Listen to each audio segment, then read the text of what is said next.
ঈসা আলাইহিস সালামের উম্মতেরা বললেন যে আপনার তো ক্ষমতা আছে যে কবরের পাশে দাঁড়ায়া মৃত মানুষকে জীবিত করতে পারেন, তাহলে এই যে নূহ আলাইহিস সালামের যে সন্তান কেনানকে আপনি জীবিত করে আপনি দেখান তো।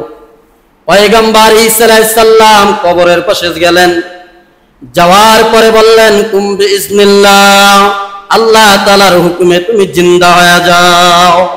সাথে সাথে নূহ আলাইহিস সালামের সন্তান দাঁড়ায় একটা সালাম দিলেন। পয়গম্বর ঈসা আলাইহিস সালাম দেখতে পাইলেন যে নূহ আলাইহিস সালামের সন্তানের যে দাড়ি ছিল,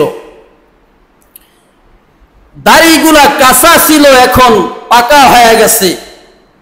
ঘটনা কি, তোমার দাড়ি তো কাঁচা ছিল, এই দাড়ি পাকলো আবার কিভাবে? কারণ এই দাড়ি পাকা শুরু হয়েছে ইব্রাহিম আলাইহিস সালাম থেকে নিয়ে। এর আগে যত মানুষ দুনিয়াতে আসতেন, নবী রাসূল পয়গম্বর, তাদের দাড়ি কাঁচা থাকতেন, এই কাঁচা নিয়েই দুনিয়া থেকে চলে যাইত। বয়স যত হইতো দাড়ি পাকতো না, চুলও পাকতো না। ইব্রাহিম আলাইহিস সালামের যুগ থেকে নিয়েই দাড়ি পাকা শুরু হয়েছে।